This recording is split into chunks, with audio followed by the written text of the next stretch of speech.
దేవుని పరిశుద్ధమైన నామానికి స్తోత్రాలు.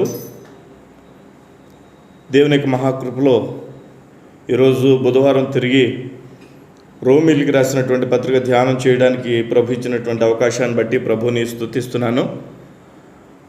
మనం ఇంతవరకు 9 అధ్యాయాలు రోమీలికి రాసినటువంటి పత్రికలో 9 అధ్యాయాలు ధ్యానం చేసాం. వాటికి సంబంధించినటువంటి వీడియోలన్నీ కూడా యూట్యూబ్లో సిద్ధంగా ఉన్నాయి. అయితే 10వ ఈరోజు మనం ధ్యానం చేసుకోవాలి. రోమీలికి రాసినటువంటి పత్రిక 10వ అధ్యాయము 1వ వచనం చదువుకుందాం. సహోదరులారా, ఇజ్రాయేలీలు రక్షణ పొందవలనని నా హృదయాభిలాషయు వారి విషయమై నేను దేవునికి చేయు ప్రార్థనయు నై ఉన్నది. సహోదరులారా, ఇజ్రాయేలీలు రక్షణ పొందవలనని నా హృదయాభిలాషయు వారి విషయమై నేను దేవునికి చేయు ప్రార్థనయు నై ఉన్నది. అంటే రోమీలకు అపోస్తులుడైనటువంటి పౌలు సహోదరులారా అని సంబోధిస్తూ ఇజ్రాయేలీలు అంటే తన స్వజనులు రక్షణ పొందవలనని నా హృదయాభిలాషయు వారి విషయమై నేను చేయు ప్రార్థనయు నయ్యుంది. అపోస్తులుడైన పౌలు హృదయాభిలాష ఏంటి, అపోస్తులుడైన పౌలు ప్రార్థన అంశం ఏంటి అనేది చక్కగా చెప్తున్నాడు ఈ 10వ అధ్యాయం 1వ వచనంలో. నా హృదయాభిలాష ఏంటంటే ఇజ్రాయేలీలు రక్షణ పొందాలి. ప్రపంచంలో అనేక చోట్లకి పౌలు సంచారం చేస్తూ దేవుని యొక్క సువార్తను ప్రకటిస్తున్నాడు. ప్రభు అయిన యేసుక్రీస్తు రక్షణ అనుభవంలోనికి అనేక మందికి నడిపిస్తున్నాడు. కానీ అపోస్తులుడైన పౌలు ఇజ్రాయేలీలు రక్షణ పొందవాలని పౌలు యొక్క హృదయాభిలాష అని చెప్పి, హృదయంలో ఉండేటువంటి ఆశ అని చెప్పి, అభిలాష అని చెప్పి ఈ వచనం ద్వారా మనకు అర్థమవుతుంది.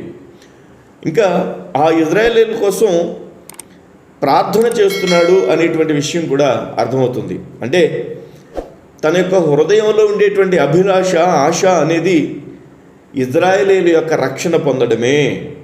తన ప్రార్థన అంశం ఏంటంటే ఇజ్రాయేలీలు రక్షణ పొందడమే అనే విషయాన్ని మనం గమనించాలి. అంటే మన యొక్క స్వజనులు రక్షణ పొందవాలని మన హృదయాభిలాష అయి ఉండాలి. వారి యొక్క రక్షణ కొరకు మనం ప్రార్థన చేయాల్సినటువంటి బాధ్యత మన మీద ఉన్నది అని గమనించాలి. మన స్వజనులు రక్షణ పొందడానికి మన యొక్క హృదయంలో ఆశ కలిగిన వారై ఉండాలి, ప్రార్థన చేయాలి. ఇక 2వ వచనం చూస్తే, వారు దేవుని యందు ఆసక్తి గల వారిని గూర్చి సాక్ష్యం ఇచ్చుచున్నాను. అయినను వారి ఆసక్తి జ్ఞానానుసారమైనది కాదు అని అంటాడు. వారు దేవుని యందు ఆసక్తి గలవారని, ఎవరు? ఇజ్రాయేలీలు. ఏం కలిగి ఉన్నారని? ఆసక్తి కలిగి ఉన్నారని. దేని యందు ఆసక్తి కలిగి ఉన్నారని? దేవుని యందు ఆసక్తి కలిగి ఉన్నారని. అంటే తన స్వజనులైనటువంటి ఇజ్రాయేలీలు ఆసక్తి కలిగి ఉన్నారు, దేవునిలో ఆసక్తి కలిగి ఉన్నారు అని సాక్ష్యమిస్తున్నాడు పౌలు. దేవుని యందు ఆసక్తి కలిగి ఉండడం అంటే భక్తి కలిగినటువంటి వారు అని సాక్ష్యం చెప్తున్నాడు. అయినను వారి ఆసక్తి జ్ఞానానుసారమైనది కాదు అని ఒక కామెంట్ చేస్తున్నాడు. అంటే తన స్వజనులైనటువంటి ఇజ్రాయేలీలు భక్తి కలిగిన వారే, కానీ వారి యొక్క భక్తి లేకపోతే వారికి దేవుని యందు ఉండేటువంటి ఆసక్తి జ్ఞానానుసారమైనది కాదు అని చెప్తున్నాడు. అంటే మనం ఇక్కడ అర్థం చేసుకోవాల్సింది ఏంటంటే భక్తి కలిగి ఉండడం వేరు, జ్ఞానానుసారమైనటువంటి భక్తి కలిగి ఉండడం వేరు. మరలా చెప్తున్నాను ఈ మాట. దేవుని యందు ఆసక్తి కలిగి ఉండడం వేరు, జ్ఞానానుసారమైన ఆసక్తి కలిగి ఉండడం వేరు. అంటే భక్తి కలిగి ఉండడం వేరు, జ్ఞానానుసారమైన భక్తి కలిగి ఉండడం వేరు. ఒక చెట్టు దగ్గరికో, ఒక జంతువు దగ్గరకో, ఒక రూపం దగ్గరకో వెళ్ళి నీవు నా దేవుడివి అని చెప్పి భక్తిని ప్రదర్శించవచ్చేమో, కానీ ఆ భక్తి జ్ఞానానుసారమైనది కాదు అని పౌలు చెప్పకనే చెప్తున్నాడు. ఇజ్రాయేలీలు అనేక సమయాలలో వారి యొక్క భక్తి మంచి జ్ఞానం కలిగినటువంటి భక్తిగా కనిపించలేదు అనేటువంటి విషయాన్ని పౌలు ఇక్కడ మనకి జ్ఞాపకం చేస్తున్నాడు. ఇజ్రాయేలీలు మరి మోషే కొండ మీదకి వెళ్ళినప్పుడు వారు చేసినటువంటి పని ఏంటంటే దూడ ఆకారాన్ని చేయించుకుని నీవే మా దేవుడు అని చెప్పి కొలిచినటువంటి జనం. అంతేకాదు వారు మేమే దేవుని యొక్క పిల్లలము అనేటువంటి ఒక వారిలో ఉండేటువంటి స్వనీతిని ఆధారం చేసుకునేటువంటి జనముగా ఇజ్రాయేలీయుల గురించి చెప్తూ ఉన్నాడు. ఈ 3వ వచనం చూస్తే, ఏలయనగా వారు దేవుని నీతి నెరుగక తమ స్వనీతిని స్థాపింపబూనుకొనుచు దేవుని నీతికి లోబడలేదు. ఏలయనగా వారు దేవుని నీతి నెరుగక అంటే ఇక్కడ 2 పదాలు మనకు అర్థమవుతున్నాయి. దేవుని నీతిని, స్వనీతిని. వారు దేవుని నీతి నెరుగక అంటే ఎవరు? ఇజ్రాయేలీలు దేవుని నీతిని తెలుసుకొనక తమ స్వనీతిని స్థాపింపబూనుకొనుచు దేవుని నీతికి లోబడలేదు అంటారు. ఇక్కడ 2 పదాలు మనం చదువుతున్నాం. ఒకటి దేవుని నీతి, 2 స్వనీతి. దేవుని నీతిని ఇజ్రాయేలీలు తెలుసుకోలేకపోయారు. ఇజ్రాయేలీలు భక్తి కలిగిన వారే కాదని ఎవరన్నారు? ఇజ్రాయేలీలు దేవుని యందు విశ్వాసం కలిగిన వారే కాదని ఎవరన్నారు? కానీ వారి యొక్క భక్తి, వారి యొక్క విశ్వాసం జ్ఞానానుసారమైనది కాదు. ఎందుకంటే వారికి దేవుని నీతి తెలియదు. స్వనీతిని వారు స్థాపించడానికి ఇష్టపడ్డారు. 2 పదాలలో ఒకటి దేవుని నీతి, 2 స్వనీతి. దేవుని నీతి అనేది ఇజ్రాయేలీలకి తెలియలేదు. స్వనీతి అనేది వారు స్థాపించడానికి వారు ప్రయత్నించారు అని చెప్పి పౌలు చెప్తాడు. దేవుని యొక్క నామానికి స్తోత్రం. అంటే భక్తి కలిగి ఉండడం వేరు, జ్ఞానానుసారమైన భక్తి కలిగి ఉండడం వేరు. విశ్వాసం కలిగి ఉండడం వేరు, జ్ఞానానుసారమైనటువంటి విశ్వాసం కలిగి ఉండడం వేరు అనేది మనం చాలా బాగా గమనించగలగాలి. అంటే ఇప్పుడు ఒక వ్యక్తి ఒక ప్రతిరూపం దగ్గరికి వెళ్ళి, ఒక రూపం దగ్గరికి వెళ్ళి, లేకపోతే ఒక చెట్టు దగ్గరికి వెళ్ళి, లేదంటే ఒక వస్తువు దగ్గరికి వెళ్ళి నీవు నా దేవుడు అని చెప్పి ఆ యొక్క చెట్టు మీదో ఆ వస్తువు మీదో భక్తిని కలిగి ఉండడం అనేది సహజంగా చేసే పని. కానీ ఈ యొక్క పౌలు అంటాడు, ఆ భక్తి కలిగి ఉండడం వేరు, జ్ఞానముతో కూడిన భక్తి కలిగి ఉండడం వేరు అని చెప్తాడు. దేవునికి స్తోత్రం కలుగును గాక. ఇక్కడ మనం చూస్తే 4వ వచనం కూడా చదువుదాం. విశ్వసించు ప్రతివానికి నీతి కలుగుటకై క్రీస్తు ధర్మశాస్త్రమునకు సమాప్తి అయి ఉన్నాడు. విశ్వసించు ప్రతివానికి నీతి కలుగుటకై అంటే 2 పదాలు పై వచనంలో చదివాం.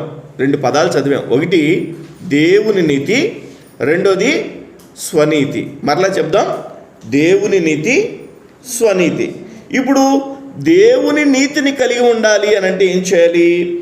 విశ్వసించు ప్రతివానికి నీతి కలుగుటకై క్రీస్తు ధర్మశాస్త్రమునకు సమాప్తి అయి ఉన్నాడు. అంటే ఏ ధర్మశాస్త్రాన్ని అయితే ఇజ్రాయేలీలు మేము కలిగి ఉన్నామని అతిశయిస్తున్నారో, ఏ ధర్మశాస్త్రాన్ని మేము పాటిస్తున్నామో అని అనుకుంటున్నారో, అంటే ధర్మశాస్త్రం పాటించడం అంటే 10 ఆజ్ఞలు పాటించడం, లేదా ఆ యొక్క మరి 7వ రోజున విశ్రాంతి దినంగా ప్రకటించడం, విశ్రాంతి దినాన్న దేవుని ఆరాధించడం, ఇవన్నీ చేస్తున్నారే వాళ్ళు. ఆ ధర్మశాస్త్రం ప్రకారంగా వారు జీవిస్తున్నామని అనుకుంటున్నారే, ఆ ధర్మశాస్త్రము క్రీస్తు వలన సమాప్తమైంది. సిలువలో యేసయ్య ఒక మాట చెప్తాడు. 7 మాటల్లో ఒక మాట అంటాడు. ఏమంటాడు? చివరి మాట సమాప్తమాయను. అంటే ఆయన ధర్మశాస్త్ర గ్రంథాన్ని పరిపూర్ణం చేశాడు అని మనం గమనించాలి. మరోసారి చెప్తున్నాను, ఆయన ధర్మశాస్త్ర గ్రంథాన్ని పరిపూర్ణం. యేసు లేకపోతే ధర్మశాస్త్ర గ్రంథము అది మన మీద పాప, దోష, అతిక్రమ, పరిస్థితులను మనకి నేరారోపణ చేసేటువంటి ఒక స్కేల్గా ఉంటుంది ధర్మశాస్త్రం. కానీ యేసయ్య వచ్చి ఏం చేశాడు? ఆరోపించేటువంటి ఆరోపణలన్నీ కూడా యేసు తనలో ఆయన కొట్టివేసి ఆయన ఏం చేశాడంటే సమాప్తిమయ్యేటట్టుగా చేశాడు. ఇప్పుడు ధర్మశాస్త్రం అనేది ఎవరి ద్వారా సమాప్తమైంది చెప్పండి? ఇప్పుడు క్రీస్తు ద్వారా. దేవునికి స్తోత్రం. 5వ వచనం చదువుదాం. 5వ వచనం చదవండి. ధర్మశాస్త్ర మూలమగు నీతిని నెరవేర్చేవాడు దాని వలననే జీవించునని మోషే వ్రాయుచున్నాడు. ఇక్కడ 2 విషయాలను నేను మీకు చెప్తూ వస్తున్నాను. ఒకటి దేవుని నీతి, రెండవది స్వనీతి. దేవుని నీతి స్వనీతి అనే దానికి వ్యత్యాసం చెప్పుకుంటూ వస్తాడు ఇక్కడ. అంటే జ్ఞానం కలిగినటువంటి విశ్వాసం, జ్ఞానము లేనటువంటి విశ్వాసం. ఇంకా చెప్పాలంటే జ్ఞానం కలిగినటువంటి భక్తి, జ్ఞానము లేనటువంటి భక్తి. అందరూ భక్తి పరులే కాదంటారా? చూడండి, మనం ఎంతమంది ఎన్ని విధాలుగా భక్తితో కూడినటువంటి వారిని మనం చూడడం లేదు కదండి. వాళ్ళు చేసేటువంటి ఆ కార్యక్రమం ఎంతో భక్తిగా చేస్తున్నారు కదండి. చాలామంది నడుచుకుంటూ కొన్ని కిలోమీటర్లు నడుచుకుంటూ వెళ్తారు. ఆయా దీక్షలు చేస్తా కనిపిస్తారు కదా మనకి. వాళ్ళు భక్తితో కదా వెళ్ళేది, ఖచ్చితంగా భక్తితోటే. అయితే బైబిల్ ఏమని చెప్తుందంటే జ్ఞానము కలిగినటువంటి భక్తి, జ్ఞానము లేనటువంటి భక్తి, లేదా జ్ఞానము కలిగినటువంటి విశ్వాసము, జ్ఞానము లేనటువంటి విశ్వాసము, దానినే దేవుని నీతి స్వనీతి. ఇక్కడ అదే చెప్తున్నాడు పౌలు. ఏమని? 6వ వచనం చూడండి. అయితే క్షమించండి, 5వ వచనం చదవండి. ధర్మశాస్త్ర మూలమగు నీతిని నెరవేర్చేవాడు దాని వలననే జీవించునని మోషే వ్రాయిచున్నాడు.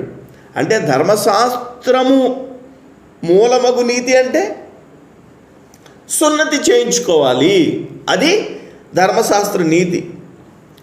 తర్వాత ఇంకా ధర్మశాస్త్రంలో ఉండేటువంటి ఆజ్ఞలు పాటించాలి, అది ధర్మశాస్త్రము ద్వారా వచ్చేటువంటి నీతి. ఒక వ్యక్తి దోషం చేస్తే ఆ వ్యక్తి ఒక గొర్రెను తీసుకొచ్చి ఆ యొక్క గొర్రె మీద వారి యొక్క చేతులుంచి యాజకుని దగ్గర ఒప్పుకుని ఆ యొక్క బలి పశువును బలి చేసి ఆ యొక్క కార్యక్రమం అంతా పాప దోష నివారణ కోసం చేయాలి. అవన్నీ చేస్తున్నవాడు ఏమవుతాడట? ధర్మశాస్త్ర మూలమగు నీతిని నెరవేరుస్తూ ఉంటాడట. అయితే 6వ వచనం, అయితే విశ్వాసమూలమగు నీతి ఇలాగూ చెప్పుచున్నది. మనం ఏ నీతి కలిగిన వారం? ధర్మశాస్త్రము వలనైన నీత, విశ్వాసము వలనైన నీత? ధర్మశాస్త్రం వలనైన నీతి మనం చేయలేం. అందుకనే దేవుని వాక్యం ఏం చెప్తుందంటే ఇలా చెప్తుంది, ఒకని యొక్క నీతి క్రియలు దేవుని ఎదుట ఎలా ఉన్నాయట? మురికి గుడ్డలుగా ఉన్నాయట. మనం చాలా నీతిమంతులుగా నీతిగా అనిపించవచ్చు, కానీ దేవుని ఎదుటికి వెళ్ళేసరికి అవి మురికి గుడ్డలుగా కనిపిస్తాయి. అయితే 6వ వచనం చదవండి. విశ్వాసమూలమగు నీతి ఇలాగు చెప్పుచున్నది, ఎవడు పరలోకమునకు ఎక్కిపోవును అనగా క్రీస్తును క్రిందికి తెచ్చుటకు, లేక ఎవడు అగాధములోనికి దిగిపోవును అనగా క్రీస్తును మృతులలో నుండి పైకి తెచ్చుటకు అని నీవు నీ హృదయములో అనుకునవద్దు. విశ్వాసమూలమగు నీతి చెప్తుంది. ఏమని? యేసుక్రీస్తు ప్రభు వారు పరలోకానికి ఎక్కిపోతున్నాడు కదా. ఆయన ఎక్కిపోయినప్పుడు ఆయన క్రిందకి ఎవరు తీసుకొస్తారు అని విశ్వాసం కలిగిన వాడు అన్నట. గమనించారా? యేసు ప్రభు ఆరోహణమయ్యి వెళ్ళిపోయాడు. ఆయన ఎవరు తీసుకొస్తారు ఇప్పుడు అని విశ్వాసం కలిగినోడు అనలేడు. ఇంకేమంట? లేక ఎవడు అగాధములోనికి దిగిపోవును అనగా క్రీస్తును మృతుల్లో నుండి పైకి తెచ్చుటకు. యేసుక్రీస్తు ప్రభు మరణించిన తర్వాత ఎక్కడికి వెళ్ళాడు? క్రిందికి వెళ్ళాడు కదా. ఆ యొక్క క్రిందికి వెళ్ళినప్పుడు, క్రిందికి వెళ్ళాడు అని అంటే చెరగా పట్టుకుని పైకి తీసుకురావడానికి.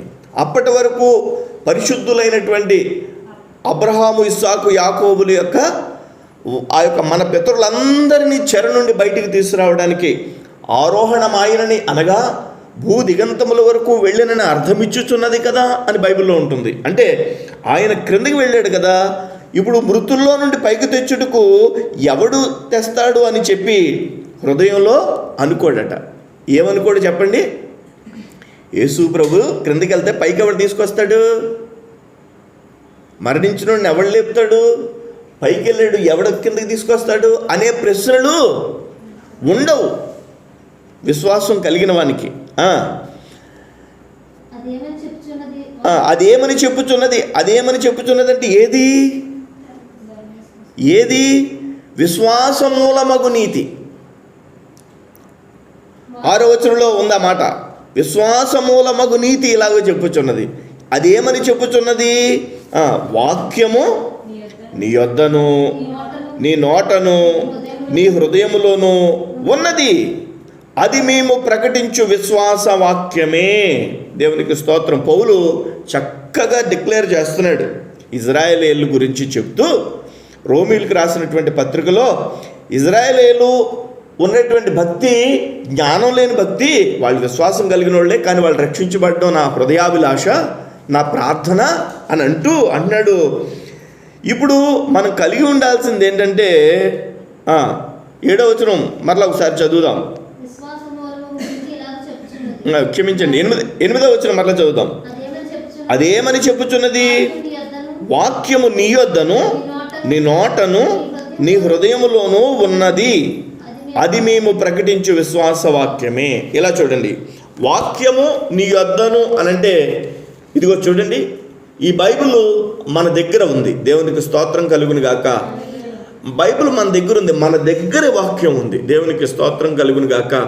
ఈ వాక్యము దేవుడు మన కోసం ఇచ్చినటువంటి వాక్యం. ఈ వాక్యం ఎక్కడుంది చెప్పండి? అందుకనే వాక్యాన్ని దగ్గరగా కలిగి ఉండడం అనేది మన జీవితంలో మనం పొందుకున్నటువంటి గొప్ప ధన్యత. దేవునికి స్తోత్రం కలుగును గాక. ఈ వాక్యం అనేది మన దగ్గర ఉండాలి. మనకు ఉండేటువంటి ఆస్తులు, నన్ను అడిగితే ఎవరైనా నీకు ఉండేటువంటి ఆస్తి అంతటిలో గొప్ప ఆస్తి ఏంటంటే చెప్పండి, ఇదే. దేవునికి స్తోత్రం. దీనికంటే గొప్ప ఆస్తి ఏముంది? దీనికంటే గొప్ప ఆశీర్వాదం ఏముంది? ఎందుకంటే దీనిలో దేవుని యొక్క మాట ఇందులో ఉంది. ఇది నా దగ్గర ఉంటుంది. దేవునికి స్తోత్రం. ఈ బైబిల్ చూసుకుని అనేక సార్లు నేను మురిసిపోతాను. మీకు విషయం తెలుసా?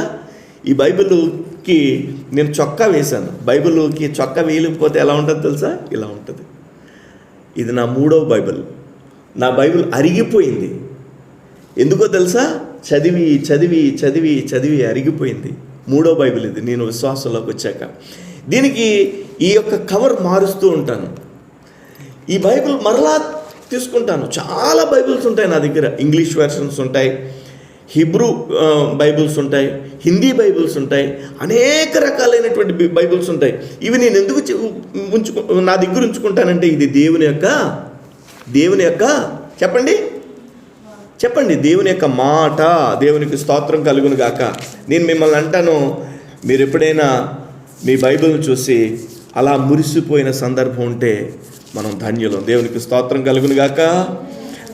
ఒక విషయం, ఈ బైబిల్ని తీసుకుని నడివీధులు నడవడానికి సిగ్గుపడేవాడిని గతంలో. కానీ ఇప్పుడైతే ఈ బైబిల్ తీసుకుని నేను నడుస్తుంటే ఎంతో హుందాగా ఫీల్ అవుతాను. దేవునికి స్తోత్రం కలుగును గాక. ఎందుకంటే ఇది జీవవాక్యం. దీంట్లో ఏమైనా ఉంది చెప్పండి? ఇప్పుడు బైబిల్ దేవుని యొక్క వాక్యం ఎక్కడెక్కడ ఉందట? నీ యొద్దను, నీ నోటను. అంటే ఇప్పుడు ఏమైంది? దేవుని యొక్క వాక్యం మనం చదవాలి, పైకి చదవాలి. నాలుక ఆ యొక్క వాక్యం చదువుతున్నప్పుడు పైకి క్రిందకి ఆడాలి. ఎప్పుడు నాలుక కదులుద్దో తెలుసా? రక్తం ఖర్చు, మనలో ఉండేటువంటి శక్తి ఖర్చు అయినప్పుడు. బాగా చెప్తున్నాను మీకు, మనలో ఉండేటువంటి శక్తి ఖర్చు అయినప్పుడు నాలుక కదులుద్ది, మన యొక్క మైండ్ పనిచేస్తుంది, మన యొక్క మాట్లాడాలనుకునేటువంటి మాట, దేవుని యొక్క మాట పైకి వస్తుంది. దేవునికి స్తోత్రం కలుగును గాక. ఇప్పుడు చదవండి అందరూ కలిసి రోమీయులకు రాసిన పత్రిక 10వ అధ్యాయం 1వ వచనం ఏకకంఠంతో చదవండి. ఏకకంఠం. సహోదరులారా, అక్కడి నుంచి చదవండి. ఇంకా గట్టిగా బిగ్గరగా చదవాలి. అలా కాదు, ఆగండి, బిగ్గరగా ఒకేసారి చదవాలి. చదవండి గట్టిగా.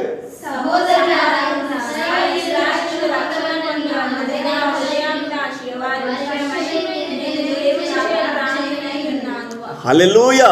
అంటే ఇప్పుడు మనం గమనించినప్పుడు ఏమైంది? మన నాలుక చెప్పండి కదిలింది. మన నోటిలో ఏముంది ఇప్పటి వరకు? దేవుని యొక్క మాట. ఎలా పలికాం మనం? దేవుడు ఇచ్చినటువంటి ఆ యొక్క శక్తిని బట్టి పలికాం. అంటే దాని అర్థం ఏంటంటే బైబిల్ మన దగ్గర మన చేతిలో ఉంటే సరిపోదు, మన నోట కూడా ఉండాలి. దేవునికి స్తోత్రం. వాక్యాన్ని పైకి ఉచ్చరిస్తూ చదవాలి. దేవునికి స్తోత్రం కలుగును గాక. వాక్యం రోజుకి కనీసం ఒక అధ్యాయమైనా లేదా ఒక పారాగ్రాఫ్ అయినా మనం చదవకపోతే మనం ఇంకా ఏమి దేవునికి దగ్గరగా ఉన్నట్టు?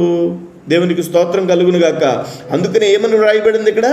వాక్యము నీ యొద్దను, నీ నోటను, ఇంకేంటి? నీ హృదయములోనూ ఉన్నది. అంటే మూడవదిగా హృదయముల్లో కూడా ఏమున్నది? వాక్యం ఉన్నది. హృదయముల్లో కూడా ఏమున్నది? వాక్యము. ఎవరంటే వాక్యము ఎవరు? యోహాను సువార్త 1వ అధ్యాయము 1వ వచనం నుంచి మనం చూస్తే ఆదియందు వాక్యముండెను, వాక్యము దేవుని యొద్ద ఉండెను, వాక్యమే దేవుడై ఉండెను. అంటే ఏ వాక్యమైతే మన దగ్గర ఉంది అని చెప్తున్నామో ఈ వాక్యము దేవుడు. దేవునికి స్తోత్రం. అర్థమవుతుంది? బాగా అర్థం చేసుకోవాలి. ఈ పుస్తకము కాదు, ఈ పుస్తకములో మనం చదువుతున్నామే ఆ వాక్యం. దేవునికి స్తోత్రం కలుగును గాక. అంతేకాదు ఈ వాక్యం ఎవరని చెప్పుకున్నాం మనం? యోహాను సువార్త 1వ అధ్యాయం 1వ వచనంలో వాక్యమే దేవుడై ఉన్నాడు. అంటే మన నోట నుండి వచ్చినటువంటి ఆ మాట, ఆ శబ్దం ఏమై ఉన్నది? దేవుడు. దేవునికి స్తోత్రం. ఇంకేంటి? మన హృదయంలో కూడా దేవుని యొక్క వాక్యం ఉంది. అంటే మన హృదయంలో ఎవరున్నారన్నమాట. ఇది ఎలా సాధ్యమైంది? మనకి విశ్వాసం ద్వారా సాధ్యమైంది. దేవునికి స్తోత్రం కలుగును గాక.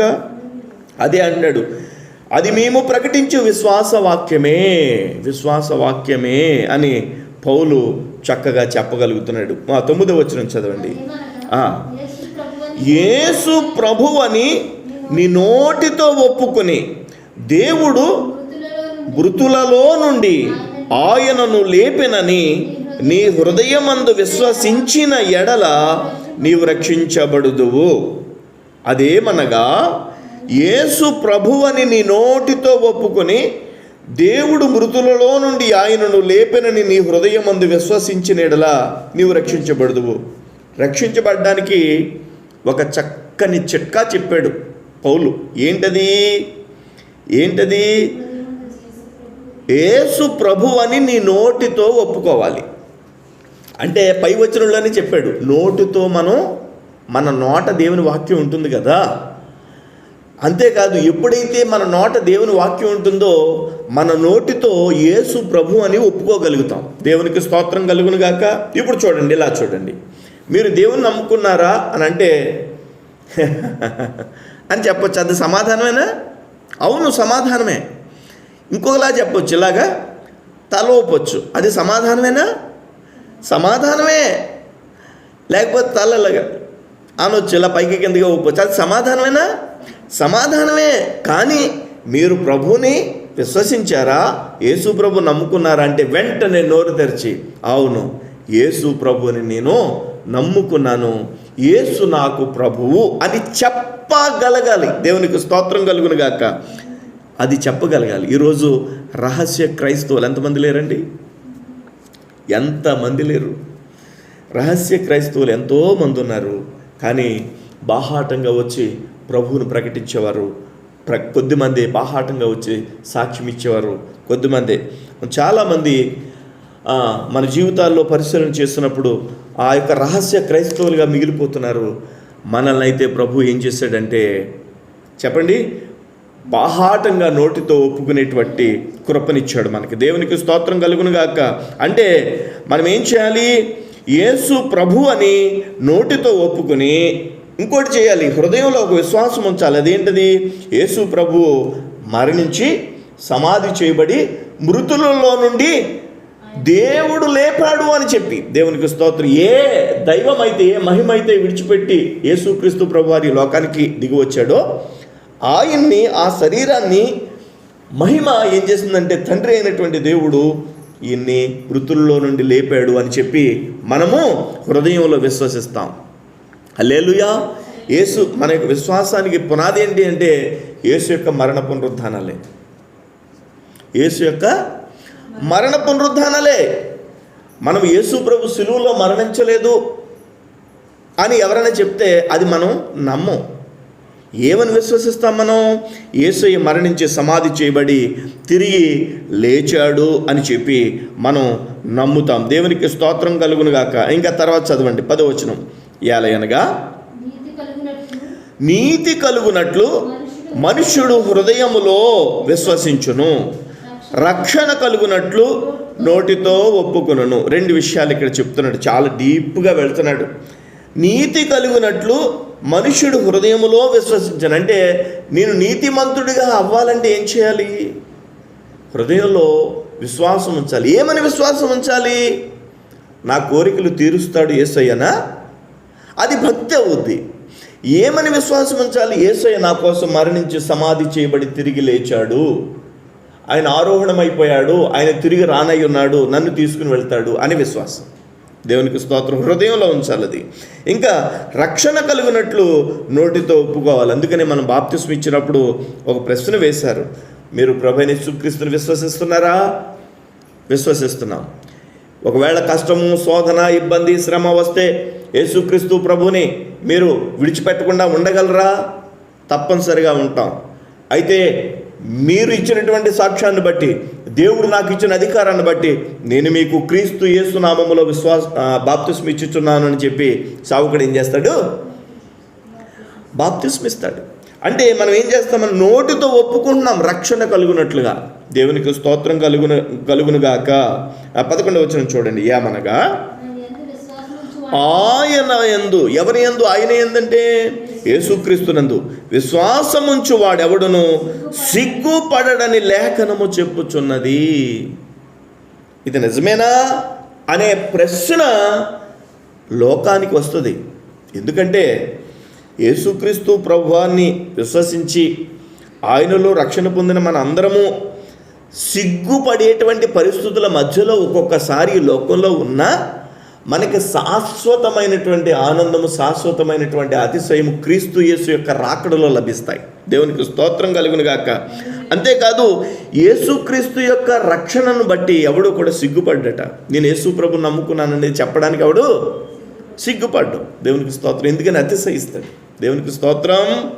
సిగ్గుపడడు. మనం ఎవరూ కూడా సిగ్గుపడకుండా దేవుని యొక్క లేఖనాన్ని విశ్వసిస్తున్నాం. దేవునికి స్తోత్రం కలుగునుగాక.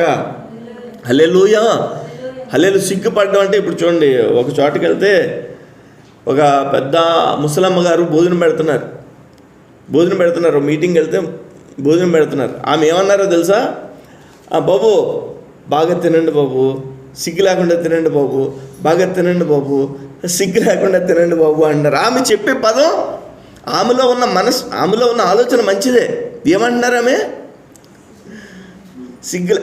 అమ్మా సిగ్గు లేకుండానే తింటాం, సిగ్గు పడకుండా తినండి అని చెప్పడానికి.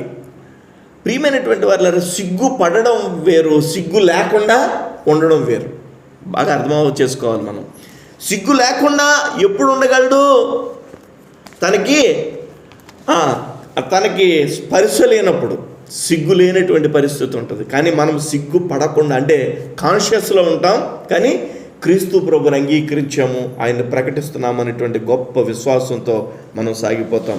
ఇప్పుడు చూడండి, తర్వాత వచనం చదవండి. 12వ వచనం. యూదుడని గ్రీసు దేశస్థుడని భేదము లేదు, ఒక్క ప్రభువే అందరికీ ప్రభువయ్యుండి తనకు ప్రార్థన చేయ వారందరి ఎడల కృపచూపుటకు ఐశ్వర్యవంతుడై ఉన్నాడు. యూదుడని గ్రీసు దేశస్థుడని. యూదుడంటే ఎవరు? ఈ యొక్క ఎవరైతే రాస్తున్నారో, ఎవరైతే చెప్తున్నారో ఈ యొక్క పౌలు యొక్క స్వజనాంగము మరియు గ్రీసు దేశస్థులు అంటే యూదేతరులు. అంటే మనందరం ఎవరు? యూదేతరులు, అన్యజనులు. మనం అంటే యూదులకు కానీ అన్యజనులకు కానీ భేదం లేదు. మనందరికీ ప్రభు ఎవరు? ఒక్కడే, ఒక్క ప్రభు, అందరికీ ప్రభు అయ్యుండి తనకు ప్రార్థన చేయ వారందరి ఎడల, అంటే యూదుడైనా గ్రీసు దేశస్థుడైనా, అంటే యూదుడైనా అన్యజనుడైనా, మనం ఎవరు ప్రార్థన చేసినా కానీ ప్రార్థన చేయ వారందరి ఎడల కృపచూపుటకు ఐశ్వర్యవంతుడై ఉన్నాడు. మన యేసయ్యకు ఒక పేరుంది. ఆయన పేరేంటో చెప్పున, ఐశ్వర్యవంతుడు. దేవునికి స్తోత్రం, హల్లెలూయా. వాడుక మాటలో మీరు ఏంటి ఆ పదం అంటే ఉన్నవాళ్ళండి అని అంటారు కదా. యేసయ్య ఎవరంటే ఉన్నవాడు. దేవునికి స్తోత్రం, హల్లెలూయా. ఏమున్నవాడు? ఆయన దగ్గర జీవం ఉంది, ఆయన దగ్గర ఆశీర్వాదాలు ఉన్నాయి, ఆయన దగ్గర నిత్య ఆశీర్వాదాలు, నిత్య జీవము, నిత్య ఆనందము ఉన్నాయి. ఆయన మనకు ఇవ్వగలిగినటువంటి అంత ఐశ్వర్యవంతుడు.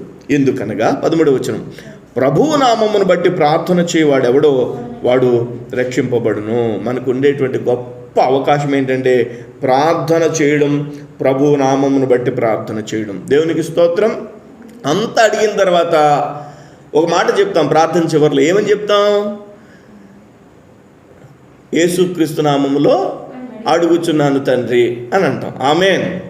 ఒకవేళ ఆ ప్రభు నామం కనుక మనం వాడుకోవడం లేదనుకోండి, ఏమవుతుంది? ఒక లెటర్ రాసి, దుబాయ్లో ఉన్న మన వాళ్ళకి ఒక లెటర్ రాసి, బాగా మన మనసులో ఉన్నంతా రాసి ఆ పోస్ట్ డబ్బాలు వేసేస్తే ఏమవుతుంది? పైన అడ్రస్ రాయకుండా మనలో ఉన్నదంతా చెప్పేసి, అంతా చెప్పి ఆ అడ్రస్, అంటే యేసుక్రీస్తు ప్రభువు ద్వారానే మన యొక్క ప్రార్థనలు నెరవేర్చబడతాయి. దేవునికి స్తోత్రం కలుగును గాక. అంటే మనము ఎవరి ద్వారా ఆ ప్రార్థన ఆలకించబడుతుంది అని అంటే మన కోసం బలియాగమైపోయినటువంటి యేసుక్రీస్తు ద్వారా. అందుకనే ప్రభు నామమును బట్టి ప్రార్థన చేయవాడెవడో వాడు రక్షింపబడును. వారు విశ్వసింపని వానికి ఎట్లు ప్రార్థన చేయుదురు? అంటే ఎవరైనా యేసు ప్రభుని విశ్వసించలేదనుకోండి, వాళ్ళు ప్రార్థన చేస్తారా?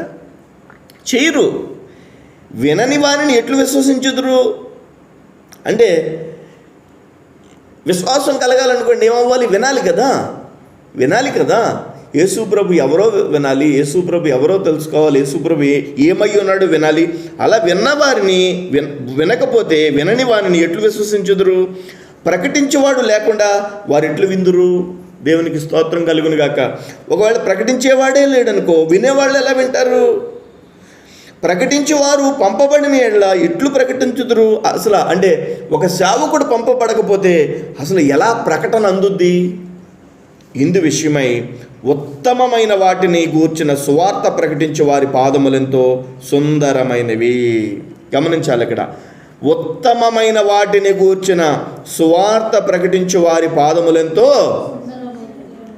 మరలా చదువుతున్నాను, ఉత్తమమైన వాటిని గూర్చిన సువార్త ప్రకటించు వారి పాదములెంతో, సువార్త ప్రకటించు వారి పాదములెంతో కాదు, ఉత్తమమైన వాటిని గూర్చిన. దేవునికి స్తోత్రం కలుగును గాక. ఈరోజు క్రీస్తు యేసు యొక్క మరణ పునరుద్ధానాలు కానీ, క్రీస్తు యేసు యొక్క రక్షణ కానీ, యేసుక్రీస్తు ప్రభు యొక్క ఇచ్చేటువంటి విమోచన కానీ లేకుండా అనేకమైనటువంటి ప్రసంగాలు ఈరోజు సువార్త ప్రసంగాలుగా ఈ లోకంలో ఉండడం లేదండి. ఈ లోకంలో ఎంతోమంది అనేకమైనటువంటి పరిస్థితుల మధ్యలో మనం చూస్తున్నాం.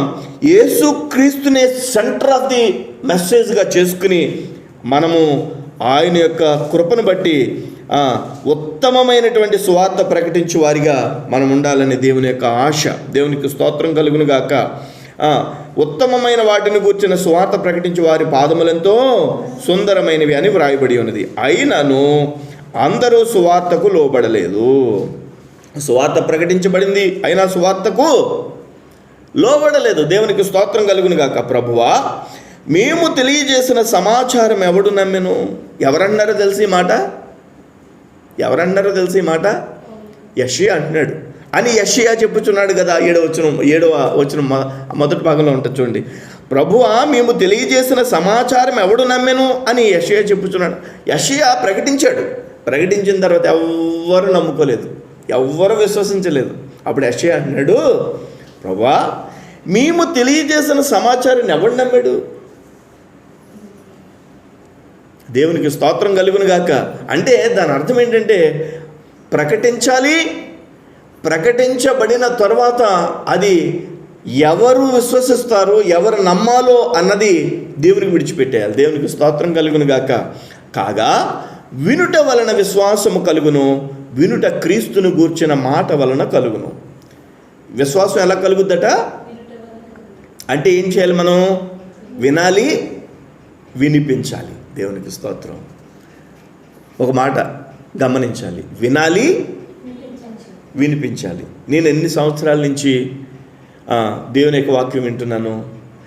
ఇప్పుడు సాధారణంగా నాకు దేవుని యొక్క వాక్యం వినేటువంటి అవకాశం చాలా అరుదుగా వస్తూ ఉంటుంది. ఎందుకంటే ఎక్కడికి వెళ్ళినా కానీ వాక్యం చెప్పమంటారు కదా. నేను ఎక్కడైనా వాక్యం వినేటువంటి సందర్భం వచ్చిందనుకోండి, మహా సంతోషంగా వింటాను. దేవునికి స్తోత్రం. ఎందుకంటే వినుట వలన ఏమవుద్ది? విశ్వాసం కలుగుద్ది. దేవునికి స్తోత్రం కలుగును గాక. వినుట వలన విశ్వాసం కలుగుద్ది. ఏమి వినడం వల్ల కలుగుద్ది? క్రీస్తును గూర్చిన మాట వినాలి. దేవునికి స్తోత్రం కలుగును గాక. కొద్దిగా కష్టంగా, ఇబ్బందిగా ఉంటుందండి. అనేకమైనటువంటి పరిస్థితులు మనం గమనించినప్పుడు క్రీస్తు లేకుండానే ప్రసంగం అంతా వెళ్ళిపోతుంటే, క్రీస్తు లేకుండానే ప్రసంగం అంతా వెళ్తుంటే, క్రీస్తు లేనటువంటి మాట మనకి విశ్వాసాన్ని కలగజేయదు అనేది మనం గమనించాలి. దేవునికి స్తోత్రం కలుగును గాక. ఇప్పుడు మనం ఏమి వింటున్నాం? క్రీస్తు కలిగినటువంటి మాటను వింటున్నాం. మనము వినేటువంటి క్రీస్తు కలిగిన మాటను బట్టి మనలో ఏమవుతుందంటే విశ్వాసము కలుగుతుంది. మీలో కలిగినటువంటి విశ్వాసం దేని వలన కలిగింది చెప్పండి? క్రీస్తుని గూర్చిన మాట విన్నారు కాబట్టే ఇప్పటి వరకు విశ్వాసం కలిగి ఉన్నారు మీరు. దేవునికి స్తోత్రం కలుగును గాక. కాగా వినుట వలన విశ్వాసం కలుగును, వినుట క్రీస్తును గూర్చిన మాట వలన కలుగును. అంటే అయినను నేను చెప్పినదేమనగా వారు వినలేదా? ఎవరు వారంటే ఇజ్రాయేలీలు. ఇప్పుడు పౌలు యొక్క బాధ అంతా ఏంటంటే, మొదటి వచ్చిన మరలా చదవండి. సహోదరులారా, ఇజ్రాయేలీలు రక్షణ పొందవలనని నా హృదయాభిలాషయు, వారి విషయమై నేను దేవునికి చేయు ప్రార్థనయు అయి ఉన్నది. అంటే హృదయాభిలాష అంటే హృదయంలో ఉండే ఆశ, అభిలాష. ఏమని? ఇజ్రాయేలీలు రక్షణ పొందాలి. మరి వాళ్ళు వినలేదా? వాళ్ళ గురించి నేను ప్రార్థన చేస్తున్నాను. వాళ్ళ గురించి నేను చేసేటువంటి ప్రార్థన దేవుడు విన్నాడు కదా. వాళ్ళు దేవుని యొక్క మాటను వినలేదా అంటే విన్నారు కదా అని అంటాడు.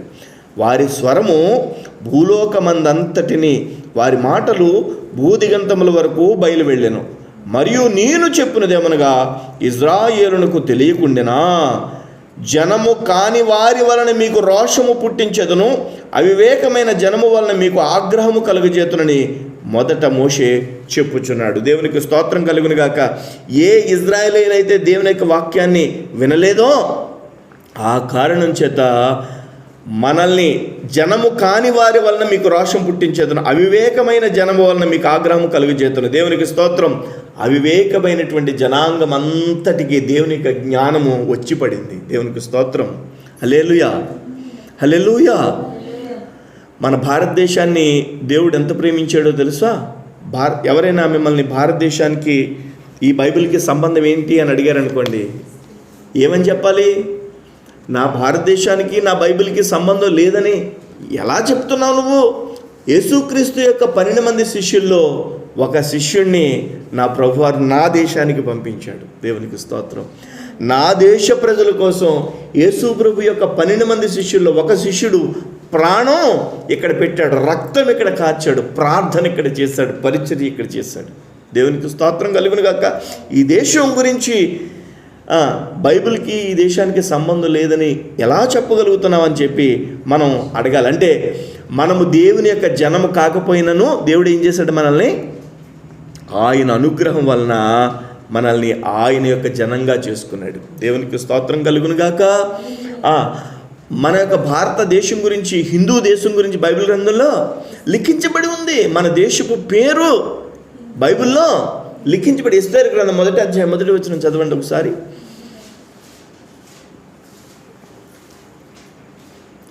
ఎస్తేరు గ్రంథము 1వ అధ్యాయము 1వ వచనం.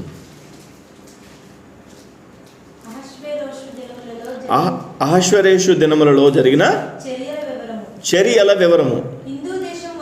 హిందూ దేశము మొదలుకుని, చూడండి ఒక సరిహద్దు చెప్తున్నాడు, హిందూ దేశం మొదలుకుని అని చెప్పి వ్రాయబడింది. మన దేశము బైబిల్లో లిఖించబడింది.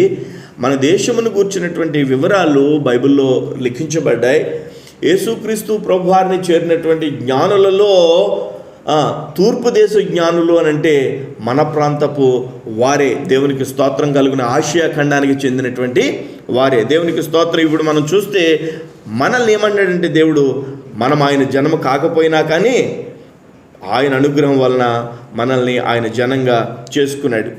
20వ వచనం చదవండి. మరియు యెషయా తెగించి, నన్ను వెదకని వానికి నేను దొరికితిని, నన్ను విచారింపని వానికి ప్రత్యక్షమైతిని. నన్ను వెదకని వారికి నేను దొరికితిని, నన్ను విచారింపని వారికి ప్రత్యక్షమైతిని. దేవుణ్ణి మనం వెతికామండి. యేసుక్రీస్తు ప్రభువుని మనం ఎక్కడున్నాడా దేవుడు అని వెతికి పట్టుకున్నామా? మనల్ని ఆయన వెతికి పట్టుకున్నాడా? మనం ఆయన్ని వెతకలేదు, మనం ఆయన్ని కనుగొనలేదు, కానీ ఆయన మనల్ని వెతికాడు, ఆయన మనల్ని కనుగొన్నాడు. దేవునికి స్తోత్రం కలుగును గాక. నీకు ఒక సంతోషం రావాలి. మీ యొక్క ఇంట్లో ఎంతమంది ఉన్నారు అంతమందిలో, లేకపోతే నీ యొక్క తండ్రికి పిల్లలు ఎంతమంది అంతమందిలో నువ్వు విశ్వాసంగా ఉన్నావంటే దాని అర్థం ఏంటంటే అందరిలోనూ నిన్ను ప్రత్యేకించి దేవుడు ఎన్నుకున్నాడు. దేవునికి స్తోత్రం. మన గ్రామంలో ఎంతమంది ఉన్నారు, ఎంతమందిలో మనము దేవుని యొక్క పిల్లలుగా ఉండడానికి ప్రభు మనల్ని ఎన్నుకున్నాడు. దేవునికి స్తోత్రం. నన్ను వెదకని వారికి నేను దొరికితిని, నన్ను విచారింపని వారికి ప్రత్యక్షమైతిని. యేసయ్య మనం వెతకకుండానే యేసయ్య మనకి దొరికారు. మనం ఆయన్ని విచారించకుండానే ఆయన మనకు ప్రత్యక్షమయ్యాడు అని చెప్పుచున్నాడు. ఇజ్రాయేలు విషయమైతే అవిధేయులై ఎదురాడు ప్రజలకు నేను దినమంతయు నా చేతులు చాచితిని అని చెప్పుచున్నాడు. దేవునికి స్తోత్రం. దినమంతయు చేతులు చాచి, ఒక పాస్టర్ గారు చెప్తున్నారు, యేసుక్రీస్తు ప్రభు లోకాన్ని ఎంతో ప్రేమించాడు కదా, ఆయన లోకమును ఎంతో ప్రేమించాను. ఒక సండే స్కూల్ పిల్లవాడు అడిగాడట, ఎంత ప్రేమించాడండి యేసు ప్రభు అని. ఆయన ఏం చేశాడో తెలుసా? ఇలా బైబిల్ ఇలా పెట్టుకుని ఎంత ప్రేమించాడో చెప్పనా? ఎంత ప్రేమించాడంటే యేసు లోకమును ఎంతో అనుకుంటే వెళ్ళిపోయాడట. మళ్ళీ వచ్చే వారం ఈ సండే స్కూల్ పిల్లలు కూర్చున్నారు, ఆయన తో అంటే వచ్చాడంట. వచ్చి తో ప్రేమించనని చెప్పాడట. అంటే దాని అర్థం ఏంటి? పిల్లోడు ఏమని అర్థం చేసుకోవాలి? వెళ్తా ఎంతో అనుకున్నాడు, వస్తా తో అంటే ఈ వారం అంతా ఎంతో అని ఇంటి దగ్గర అంటే ఎంతో, అంతకంటే దేవుడు ప్రేమించాడు ఎక్కువ. దేవునికి స్తోత్రం. అలా చిన్నపిల్లలకి ఆ విధంగా చెప్పడానికి పాస్టర్ గారు ట్రై చేశారండి. ఇంకో విషయం, యేసయ్య ఎంత ప్రేమించాడో సిలువలో ఇంత చాచి ఇంత ప్రేమించాడట దేవుడు మనల్ని. దేవునికి స్తోత్రం. ఇంత ప్రేమించాడట. హల్లెలూయా. అంటే మనల్ని అదే వ్రాస్తున్నాడు, అవిధేయులై ఎదురాడు ప్రజలకు నేను దినమంతయు నా చేతులు చాచి తిని అని చెప్పుచున్నాడు. యేసయ్య మన కోసం చేతులు చాచి దినమంతా మన కొరకు ఎదురు చూస్తూ ఉన్నాడు. మనల్ని ప్రభు ప్రేమించి మనల్ని రక్షించి మనల్ని కాపాడాడు. మనకి ఒక జ్ఞానము కలిగినటువంటి భక్తిని ప్రభు అనుగ్రహించాడు. మన జ్ఞానానుసారమైనటువంటి భక్తి. 2వ వచనం ఒకసారి చదివి నేను ముగిస్తాను. 10వ అధ్యాయం 2వ వచనం చదివి ముగిస్తాను. వారు దేవుని యందు ఆసక్తి గల వారిని గూర్చి సాక్ష్యం ఇచ్చుచున్నాను. ఎవరిని గూర్చి? ఇశ్రాయేలును గూర్చి. దేవుని యందు ఆసక్తి కలిగిన వారే, కానీ అయినను వారి ఆసక్తి జ్ఞానానుసారమైనది కాదు.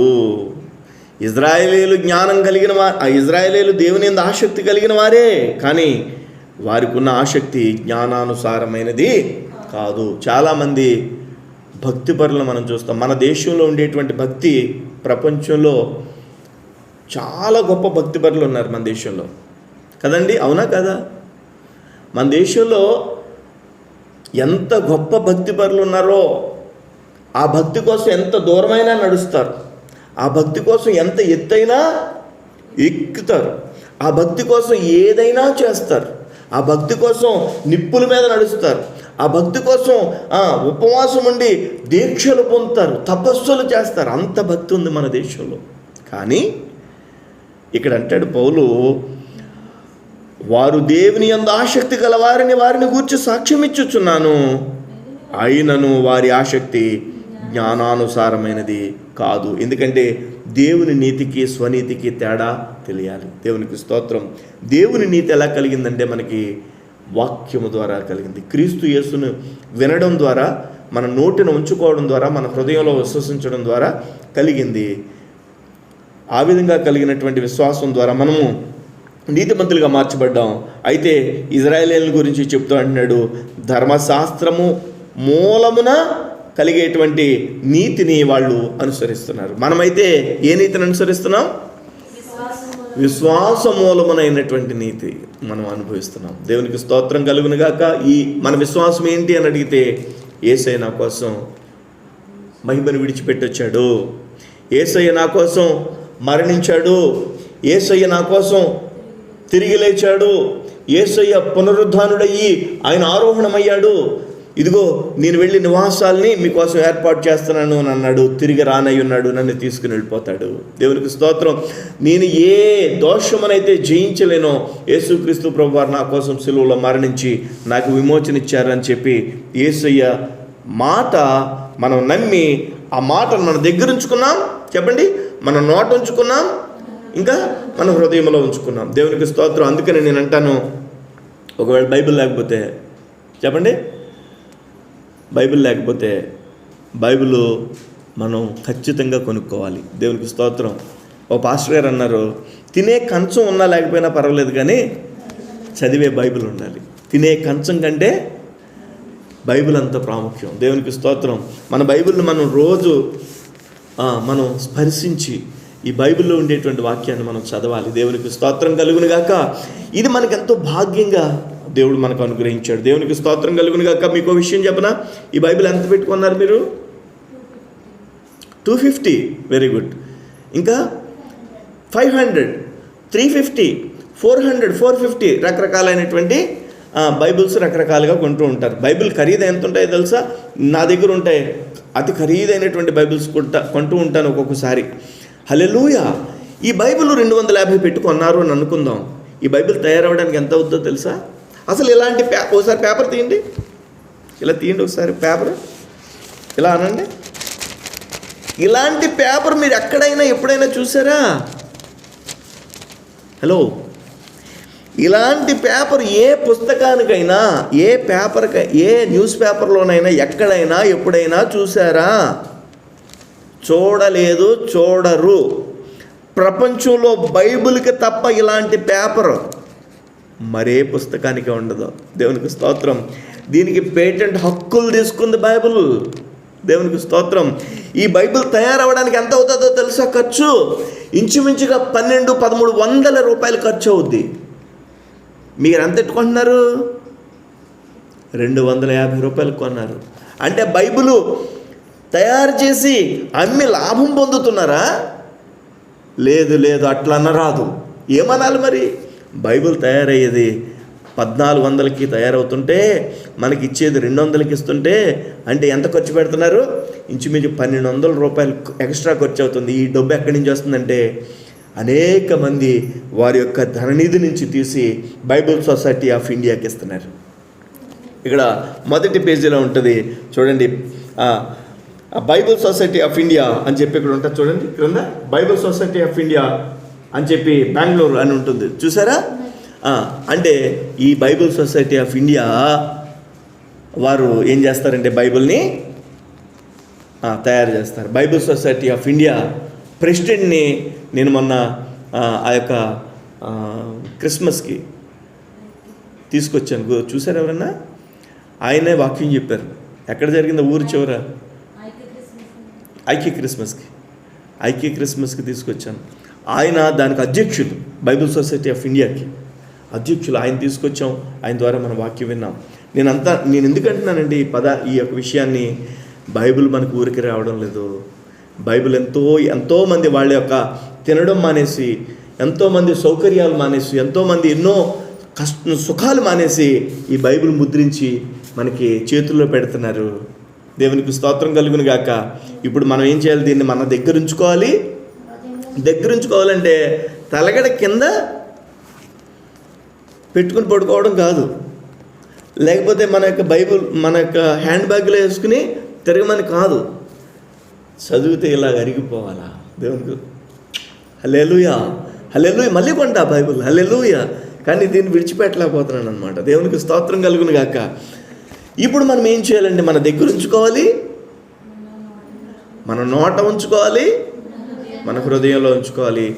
దేవుడు ఈ మాటలు మన కొరకు దీవించి ఆశీర్వదించును గాక. మోకరించండి, ప్రార్థన చేసుకుందాం. వచ్చే వారం 11వ అధ్యాయము, రోమిల్ రాసిన పత్రిక 11వ అధ్యాయం ధ్యానం చేసుకుందాం. ప్రార్థన చేయండి. దేవునికి స్తోత్రం కలుగును గాక. ఆమేన్.